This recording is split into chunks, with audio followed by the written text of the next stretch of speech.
So you want to visit every planet in the solar system? Cool idea. Terrible plan, because spoiler, they all want you dead. Each one has its own fun way to kill you. Boiling, freezing, crushing, even turning you into a diamond. Let's see how long you'd last on each one, starting with Venus. Good luck. Landing on Venus is like stepping into a pressure cooker filled with acid. Within seconds, you'd be crushed like an empty soda can. Its atmosphere is 92 times denser than Earth's, and your suit, not built for that. It'd start to crumple after 1 second. By the 5-second mark, you'd be unconscious and partially flattened. Even if your suit somehow held the 465 degrees Celsius surface temperature would roast you alive. The air is 96.5% carbon dioxide, and that thick yellow haze, sulfuric acid clouds. So even if you could breathe through it, your lungs would melt. As a bonus, Venus rains acid, but it evaporates before it even hits the ground. It's the thought that counts. And don't forget the winds whipping at over 360 kilometers per hour. That's like being sandblasted by a blowtorch.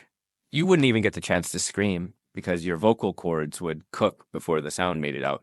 You'd last maybe 10 seconds total. Venus gets a 1 out of 10. Mercury. Welcome to the extremes.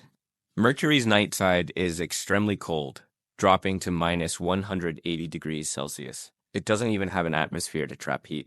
Land on the dark side, and you start freezing instantly. Fingers go numb, muscles stiffen, and after 10 minutes, you're walking slower than Windows 95. 1 hour later, you're a popsicle in a spacesuit. Flip to the day side and things get spicy. 427 degrees Celsius spicy. Radiation from the sun hits you unfiltered, like you just insulted it personally. Your DNA starts breaking down the moment you arrive. Your skin burns, your organs boil, and your suit, unless it's superhero grade, cooks you like a microwave burrito. Mercury gets a 2 out of 10 for offering 2 stylish ways to die.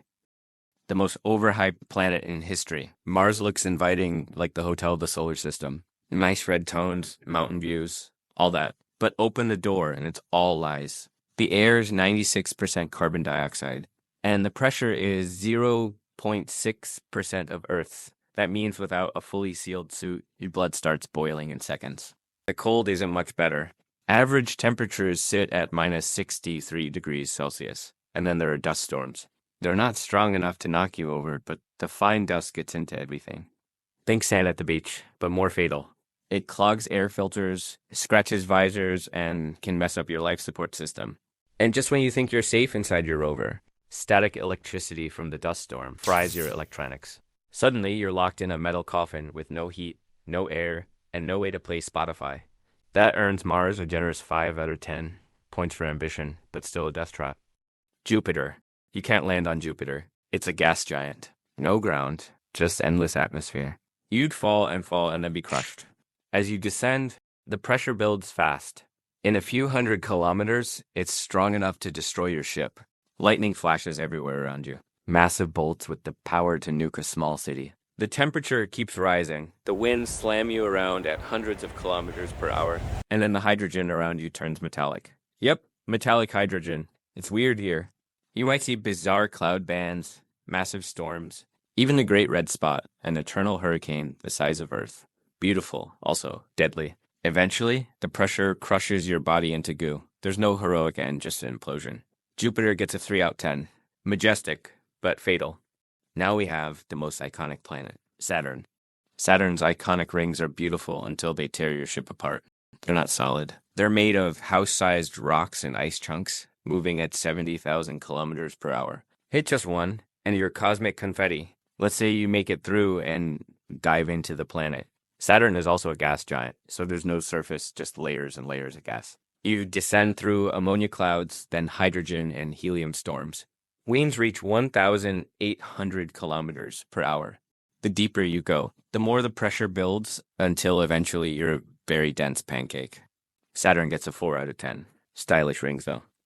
Uranus. Let's be mature. Yes, it's Uranus. Let's move on. It has the coldest atmosphere in the solar system. Minus 224 degrees Celsius. You crack your suit here, and your eyeballs freeze before you finish seeing Uranus. The atmosphere is mostly hydrogen, helium, and 2% methane, just enough to poison you if it gets in. Uranus also spins on its side. Its axis is tilted 98 degrees, which means its seasons last 42 years. Half the planet is in constant darkness while the other half gets roasted. Not that you'd survive long enough to care. Deeper down, the pressure and temperature are so intense that carbon atoms fuse into diamonds. If you make it that far, congratulations, you're a diamond now. But, dead. Uranus gets a sparkly 6 out of 10. Great branding, terrible welcome party. Neptune. Neptune is basically Uranus on steroids. It's got similar gases, similar cold, but even more chaos. Winds reach 2,100 kilometers per hour, the fastest in the solar system. Those winds create vortices that can spin spacecraft like toys. And if you get caught in one, the G-forces would crush your organs in minutes. Think of it as being inside a washing machine during an earthquake, on a roller coaster, in space. And then there's the rain. Scientists think it rains diamonds here too. Great for jewelry, bad for survival. Neptune gets a 2 out of 10. Not worth it. Pluto. Pluto's small. It's cold. It's not even a planet anymore. But it can still kill you. At minus 239 degrees Celsius, it's colder than liquid nitrogen. If your suit fails, you start freezing within seconds. Your breath crystallizes in midair.